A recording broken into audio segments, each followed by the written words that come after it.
택한 민심, 민주당은 참담한 성적표를 받았다. 이거거든요.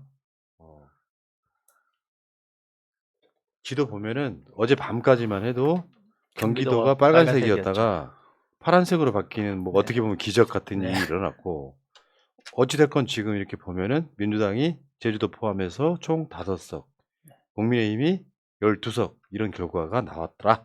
예. 어떻게 보셨어요 이거 밤에 여러분들?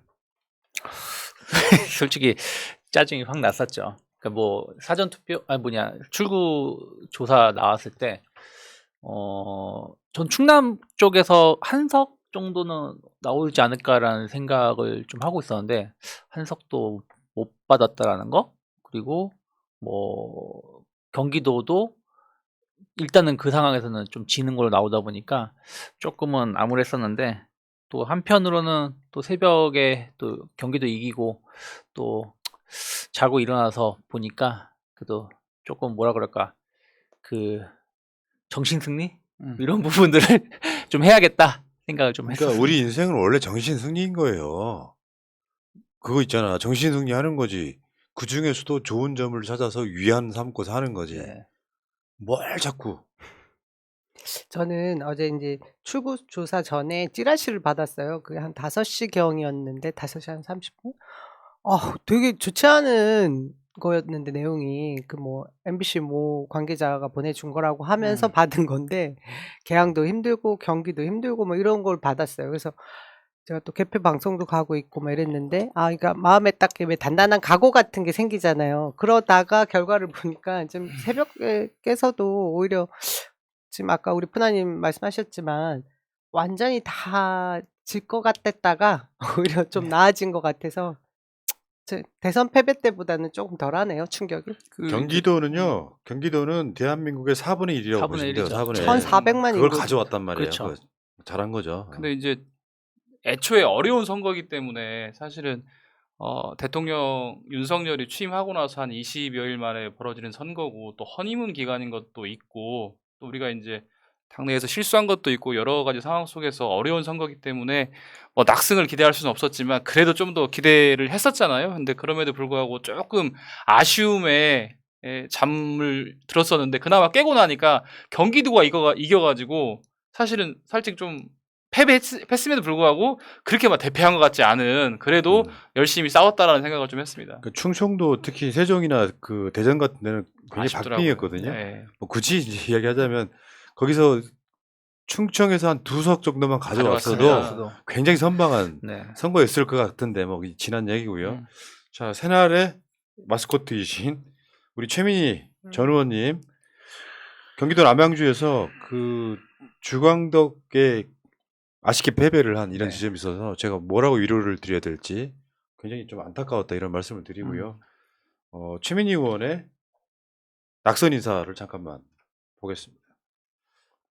죄송합니다. 그리고 고맙습니다. 투표 거부로 민주당과 저를 심판한 지지자들의 고뇌에 공감합니다. 민주당 혁신 과정이 당원을 넘어 시민과 함께 용기 있게 이루어지기를 기대합니다. 잘못이 무엇이었는지부터 냉정하게 점검했으면 좋겠습니다. 원래 그런 거예요. 선거라는 게 일단 누구 탓하기 전에 내가 잘못했다, 내가 부족했다라고 하는 건 최민희 의원이나 그 대선 때 이재명 후보나 약간 비슷한 그런 맥락인 거거든요. 네. 이렇게 시작하는 거라고 저는 생각이 들고, 진 것에는 분명히 이유가 있을 거고 네. 그 이유를 정확히 분석해서 다시는 지지 말아야지, 그 혁신해 나가는 과정이 정당 정치가 발전하는 과정이다 이렇게 생각을 합니다. 사실 이게 모든 것에 있어서 남 탓하기 시작할 때 집안이 망하는 거거든요. 이혼할 때도 보면 내가 잘못했어 하기 시작하면 서로 싸움 안 나고 이렇게 뭔가 발전적인 미래가 있는데, 네가 잘못했어 하는 순간 이게 이혼으로 가는 지름길인데, 당도 그런 것 같은데 지금 국면에서는 서로 좀 위로하고 내 탓이라고 하면서 좀 수습을 위해서 좀 나아가야지 않나 싶네요. 저 주광덕 의원이 어떤 일을 했었던 사람인지 다들 기억하시잖아요. 그렇죠. 조 조장관 장관님 딸의 그 생활기록부를 불법으로 취득했는데 여태까지 어떤 처벌도 받지 않고 있는 사람 아니에요? 근데 저는 또 그런 점도 있지만 우리 최민희 의원이 지금까지 촛불 우리 모든 동지들과 함께 보여주신 그 과정들을 다 아니까 전국 어디보다 진짜 제일 많이 응원했었고 그러니까요. 꼭 이겨 주시길 바랐는데 저 이게 낮은 투표율 네. 영향이 컸던 것 같습니다. 너무 안타깝고 대신 이제 최민희 의원님 또 저희가 당 개혁 과정에 꼭 역할을 할 수 필요한 있도록 인물로 저희가 또 모셔야 되지 않을까요? 그런 표현이 있죠. 쇄신 없는 민주당의 기권으로 응답한 40대. 네. 이게 지금 이번 대선의 가장 중요한 표심 중에 하나가 아니었나 이렇게 음. 생각이 들고요.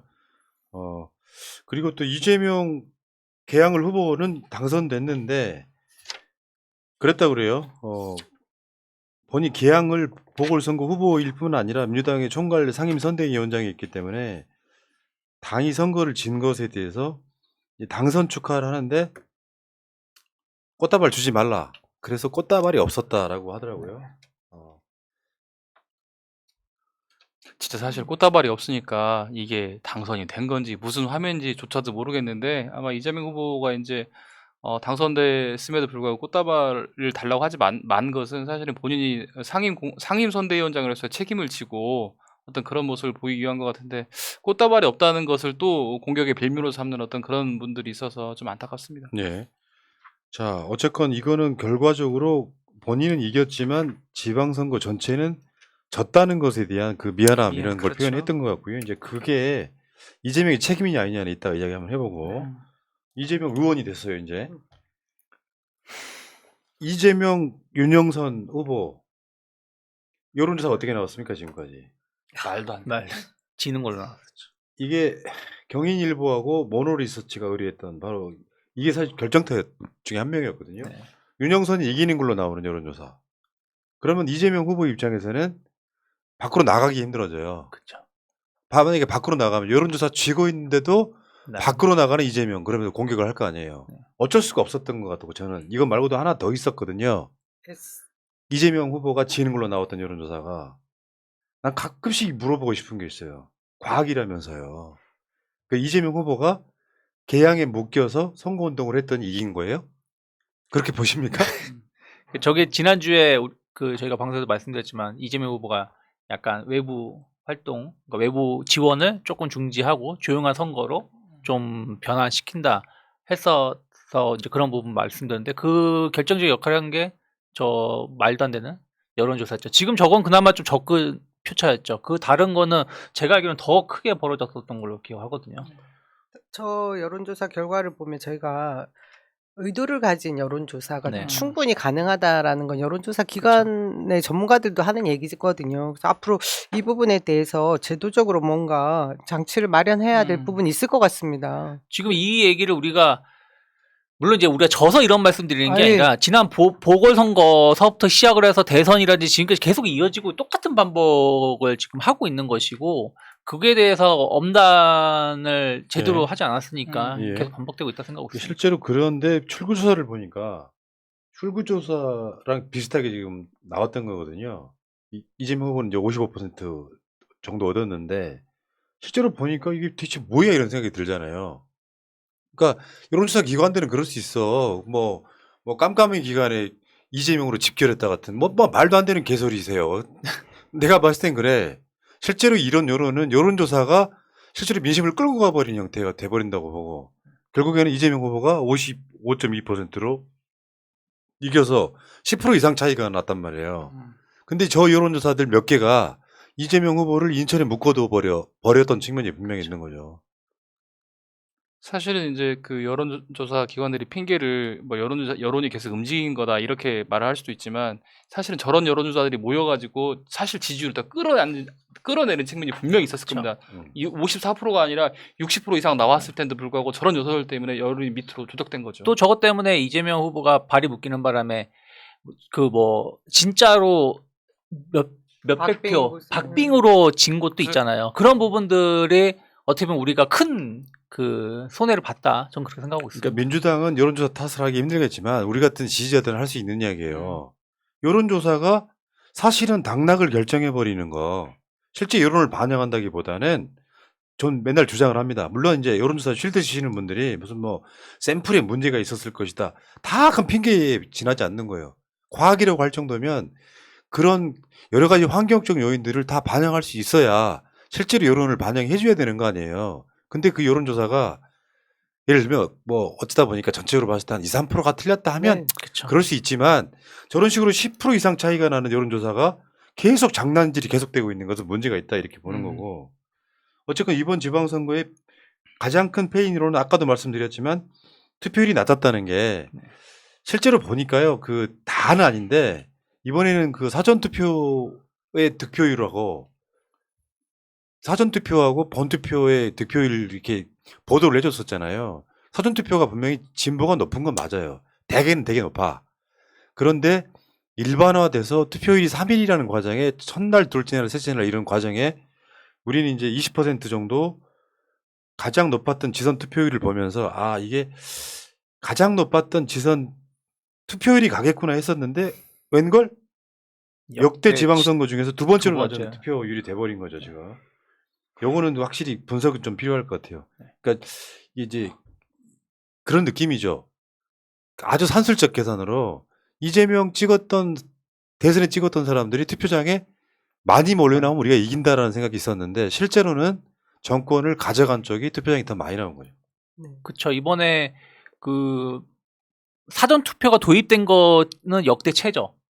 그쵸. 그 전에는 2002년도는 제일 낮다고 했는데 그때가 월드컵 이슈가 좀 있었기 때문에 그것을 제외하고 난다면 상당히 역대적으로 낮았다 생각을 좀 하고 있고 말씀하신 것처럼 뭐 저희 지지층이 많이 안 나왔다라고 볼 수밖에 없는 게 이번에 희한하게 20대가 뭐 20대 남자 기준이겠지만 한 29%밖에 안 되고 30대에도 한 30% 중반, 40대가 40% 초반 정도, 50대가 50% 초반. 근데 60대 이상이 거의 70% 정도 육박하게끔 나왔거든요. 그러니까 결국에는 그 뭐 꼭 다 그렇다고 말씀드릴 수 없지만 노년층으로 갈수록 보수 쪽이 집결할 수밖에 없는 부분들인데 그쪽은 대거 투표에 나왔고 특히 우리 민주당의 주축이든 40대, 50대가 상당 부분 뭐 절반 이상 투표를 하지 않았다는 얘기는 결국에는 민주당 지지층이 이번 투표를 아까 최민희 의원님께서도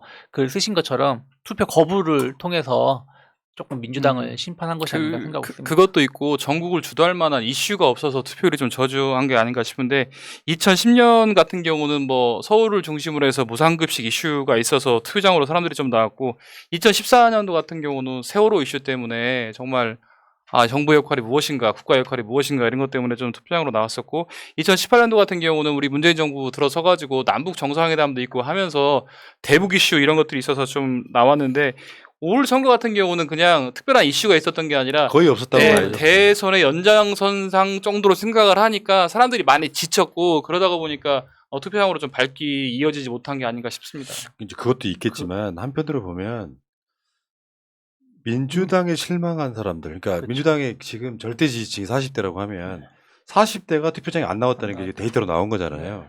이분들이 보기에는 저는 큰 틀에서 보면 뭐 분석은 여러 가지가 있을 수 있는데 민주당 비대위에 실망한 표가 가장 안 나온 표가 가장 네. 크다고 생각해요. 이상한 메시지나 뻥뻥 내면서 그렇죠. 뭐 그 중에 일부는 이제 뭐 성비위 이런 문제도 작용을 했겠지만 전 제가 봤을 때 그래요. 40대 정도 되면은 민주당이 잘 되라고 굉장히 그냥 절대적으로 밀어주는 그 계층인데 그 중추인 사람들이 투표장에 안 나가 에이 확 쳐버려 그냥 이런 것이 아니었나 이런 생각이 좀 들고요. 저도 그러니까 이게 40대의 중심에 있다 보니까 40대가 민주당을 지지하는 것에 대해서 되게 자부심과 이런 걸 느끼고 있는데 사실 그 비대위에서 서로 내부적으로 충돌하는 모습 보면서 옆에서 쌍욕하는 사람들이 있더라고요. 지금 시읍비읍 장난하고 있냐고 어느 때인데 이러고 있냐고 하는 얘기를 많이 들어가지고 너무 안타깝더라고요. 그렇죠. 그러니까 저도 뭐 다 뭐 같은 생각인데 결국에는 아까 말씀하신 것처럼 이슈 자체가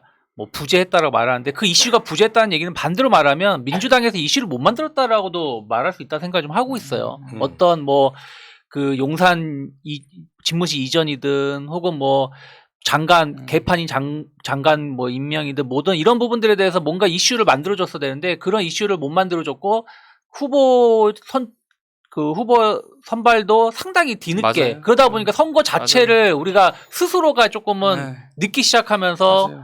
계속 저쪽 이슈에 빨려 들어가다 맞아요. 보니까 결국에는 이거 뭐 해서 뭐해? 아니, 맞아요. 라는 그런 흐름들이 연출될 수밖에 없지 않았나 생각 좀 맞아 하고 이게 정치 잘한다는 게 끌고 가면서 이슈를 던지면서 이슈를 몰고 가야 되는데 잘못한 거에 대해서 좀 이렇게 이렇게 비난하는 식으로 가다 보니까 좀 거기에 매몰된 경향이 있는 것 네, 같습니다. 뒤치다거리하고 가고. 네, 그러니까 맞습니다. 앞으로는 그것도 교훈이라고 생각해요. 정치 잘 모르시는 분한테 그냥 너무 과분한 자리에 맡겨두면 막 총기 난사해갖고 내상을 입히고 나면은 그리고 찍어주세요 하는 거 꼴이었잖아요 마지막에. 맞아요. 그건 맞아요. 아니다고 생각이 들고 그 이야기는 이따 따로 할게요. 네. 자 어쨌건 지방선거 민심은 이렇다. 이제 그중에 희소식은 이제